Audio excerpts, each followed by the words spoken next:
Safira Almanovanda. Halo, saya Silvi Mariska. Halo, saya Sabrina Firza Arnelita. Kami dari kelas 7H SMP Negeri 30 Semarang. Hari ini kami mau menjelaskan tentang radikalisme. Apa itu radikalisme? Kalian sudah tahu belum? Kalau belum, Yuk kita simak bersama-sama.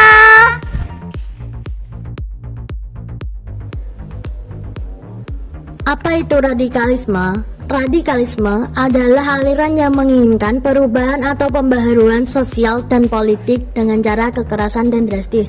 Mengapa muncul radikalisme di Indonesia? Muncul dan berkembang sekelompok orang merasa pemerintah negara tidak adil kepada rakyatnya.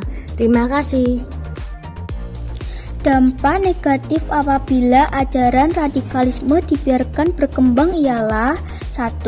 Pengetahuan agama baik itu Hindu, Islam, Protestan, Katolik, Buddha, Konghucu yang setengah-setengah melalui proses belajar yang doktriner.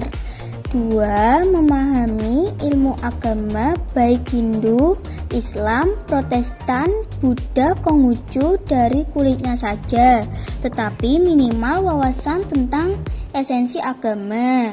3. Disibukkan oleh masalah sekunder sembari melupakan masalah-masalah primer. 4. Terjadi teror dan kekerasan. 5. Lemah dalam wawasan sehingga sering bertentangan dengan kemaslahatan umat. Terima kasih. Nah teman-teman, ada beberapa hal yang bisa kita lakukan untuk mencegah radikalisme di kalangan remaja. Yang pertama, tidak membuat dan menyebarkan berita hoax. Yang kedua, membekali diri dengan banyak ilmu.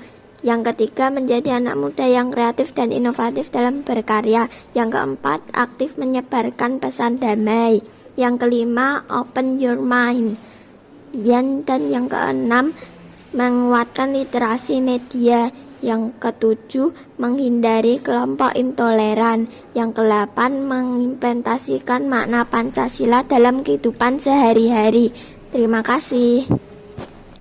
Nah, itu tadi informasi mengenai radikalisme. Sebagai anak muda, kita jangan sampai terpengaruh oleh aliran radikalisme.